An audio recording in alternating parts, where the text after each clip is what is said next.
Hello बच्चे लोग, welcome back to JEE guide by IITian. तो आज मैं एटॉमिक स्ट्रक्चर के सारे फॉर्मूलाज रिवाइज करवाऊंगा 5 मिनट के अंदर। तो इसके बाद अपना कोई भी एटॉमिक स्ट्रक्चर से क्वेश्चन आता है फॉर्मूला बेस्ड, तो वो अपन सॉल्व कर पाएंगे। ठीक है, तो स्टार्ट करते हैं। तो सबसे पहले आती है अपनी Planck's quantum theory. Planck's quantum theory ये बोलती है कि अपनी कभी भी एनर्जी एमिट होती है तो वो हमेशा पैकेट्स के फॉर्म में होती है। दैट उन पैकेट्स को अपन लोग क्वांटा बोलते हैं। उनकी energy is given by n h nu, where n is the number of packets and h nu is the energy of one packet. So n can be 1 to 3 and nu is the frequency, and अपन लोग h nu को h c by lambda के form में लिख सकते हैं, जो कि मैंने यहाँ पे लिखा हुआ है। उसके बाद अपन लोग यहाँ पे h और c की वैल्यू डाल देंगे तो फिर ये 12,400 आ जाएगा, जहाँ पे मेरा लैम्डा एंगस्ट्रॉम में होता है और e is in electron volt. ठीक है, इसके बाद एक इलेक्ट्रॉन वोल्ट को अगर अपने को जूल में कन्वर्ट करना है, then this is the conversion formula 1.6 into 10⁻⁻19। अब यहाँ पे जो अपना h होता है उसकी वैल्यू 6.626 इंटू 10⁻34 होती है, और c जो स्पीड ऑफ लाइट होती है वो अपने को पता है 3 इंटू 10⁸ मीटर पर सेकेंड होती है। ठीक है, तो ये बहुत ही इंपॉर्टेंट फॉर्मूला है, इससे क्वेश्चन आता है जी में बहुत बार। और प्लैंक्स थ्योरी क्या बोलती है? Planck's theory states that energy is not continuous but exist in tiny packets called quanta. Each quantum carries a definite amount of energy which is proportional to its frequency, as we can see here. ठीक है, आगे चलते हैं। इसके बाद आती है अपनी Bohr's atomic theory. Bohr's atomic theory ये बोलती है कि जो अपने इलेक्ट्रॉन्स है वो एक पर्टिकुलर शेल में ही रह सकते हैं, और वो वाले शेल होंगे जिसमें एंगुलर मोमेंटम अपना एक रूल को फॉलो करता है, which is m v r is equal to NH/2π। ठीक है, यहाँ पे एन ए तेरा इलेक्ट्रॉन का शेल, एच अपना Planck's constant, and m v r is equal to NH/2π। तो ये H/2π में क्वांटाइज्ड है, अपन n को 1 2 3 कुछ भी ले सकते हैं। ठीक है, सिमिलरली अपने को रेडियस ऑफ ऑर्बिट निकालना है तो उसका फॉर्मूला होता है 0.53 times n²/z, where z is your atomic number, and similarly energy is given by -13.6 times z²/n² electron volt. ठीक है, नेगेटिव क्यों है? नेगेटिव इसलिए ताकि अपने को बाउंड स्टेट दिखे। बाउंड स्टेट मतलब दैट शुड बी स्टेबल, इसलिए अपन लोग नेगेटिव लगाते हैं। सिमिलरली वेलोसिटी ऑफ इलेक्ट्रॉन इस फॉर्मूले से दी जाती है 2.1 इंटू 10⁻6 z/n। एंड एनर्जी में अपने को 3 टाइप की एनर्जी पूछते हैं जेईई में इसके पेपर में: टोटल एनर्जी, पोटेंशियल एनर्जी और काइनेटिक एनर्जी। तो उनके बीच में ये रिलेशन होता है। ये अपना टोटल एनर्जी का फॉर्मूला है, अपन लोग ये निकाल के पोटेंशियल एनर्जी भी निकाल सकते हैं और काइनेटिक एनर्जी भी निकाल सकते हैं। ठीक है, तो इस आगे चलते हैं। अब आता है अपना हाइड्रोजन स्पेक्ट्रम। हाइड्रोजन स्पेक्ट्रम क्या बोलता है? ये बोलता है कि जब अपना कोई भी इलेक्ट्रॉन ट्रांजिशन करता है from one higher orbit to lower orbit, तो एक फोटोन एमिट होता है। तो ये रिडबक्स फॉर्मूला अपने को बताता है कि उस फोटोन की वेवलेंथ क्या है, जहाँ पे अपना आर एच रिडबक्स कॉन्स्टेंट होता है, जिसकी वैल्यू 1.1 10⁻7 मीटर इनवर्स होती है।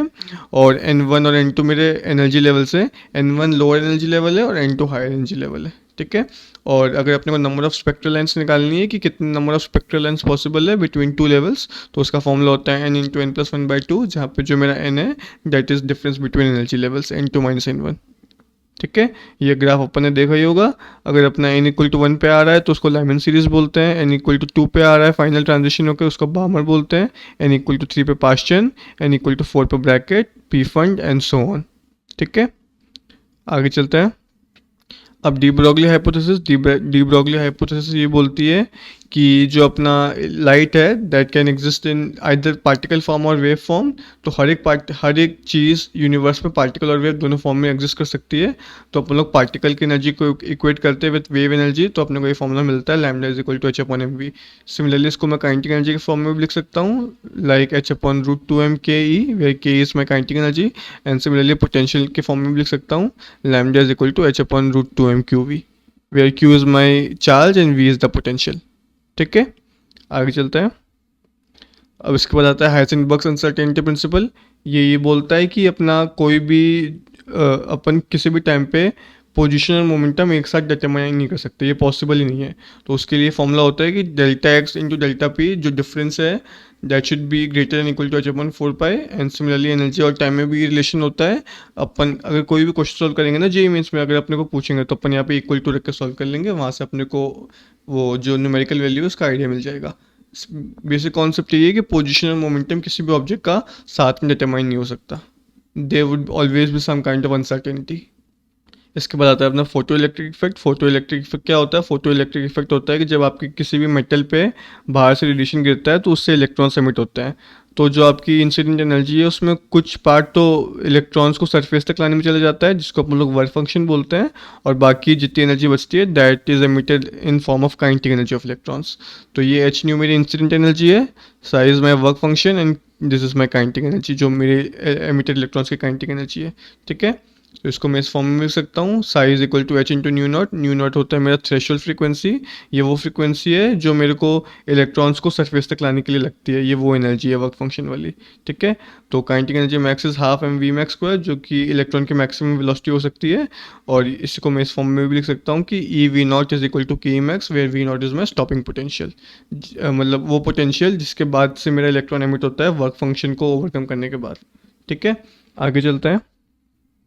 इसके बाद अपने ये दो इंपॉर्टेंट ग्राफ्स है, ये बहुत बार जेईई मेंस में पूछे गए हैं, बहुत बार एक्चुअली में, तो इसको अच्छे से सुनना।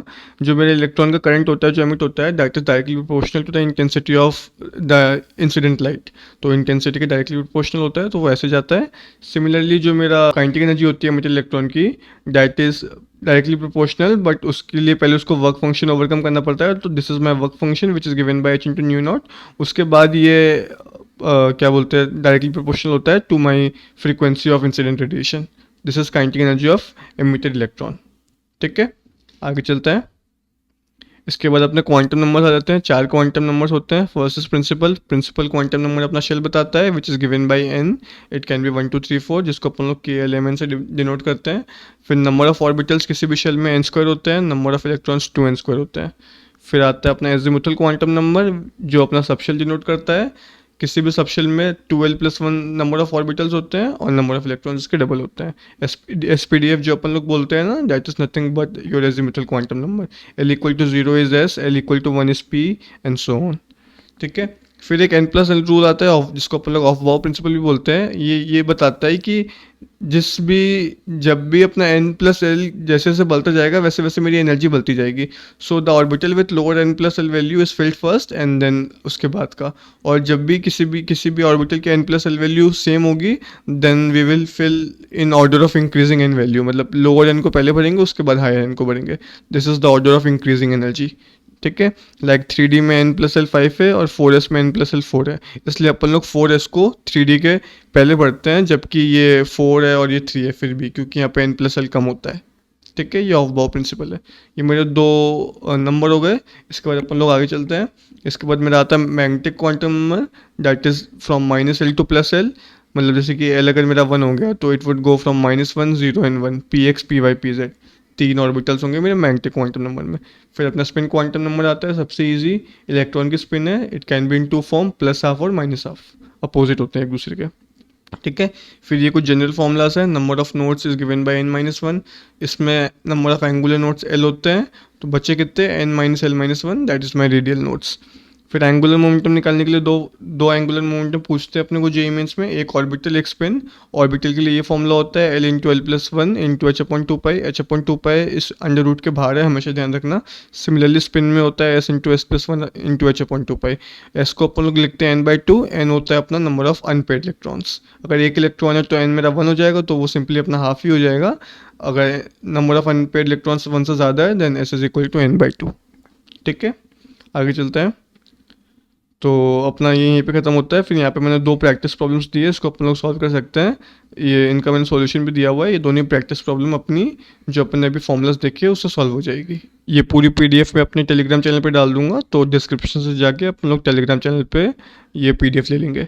ठीक है, ऐसे ही कंटेंट के लिए चैनल को सब्सक्राइब कर लेना। मैं जो जेईई में फ्रीक्वेंटली आज क्वेश्चंस पूछे जाते हैं उसकी भी मैंने एक प्लेलिस्ट बना रखी है, उसके लिंक मैं आपको नीचे डिस्क्रिप्शन में दे दूंगा, आई बटन पे भी डाल दूंगा, वहाँ से जाके अपन लोग देख लेंगे। और ये फॉर्मूला वाली प्लेलिस्ट भी अपन लोग कंटिन्यू करेंगे। मैं आपके जेईई मेंस 2026 के जनवरी अटेम्प्ट से पहले ऐसे बहुत सारा कंटेंट लाने वाला हूँ, स्पेशली फ्रीक्वेंटली आज क्वेश्चंस के बारे में जो कि बार बार जेईई में पूछे जाते हैं। अगर आप वो फ्रीक्वेंटली आज क्वेश्चन की सीरीज पे लगा के चले जाते हो ना, then also you will score a good marks in your JEE mains 2026 paper. तो चैनल को सब्सक्राइब कर लेना और बेल आइकन दबा देना ताकि कोई भी वीडियो आपसे मिस ना हो। ठीक है, तो अपन लोग अपने अगले वीडियो में मिलते हैं। Thank you.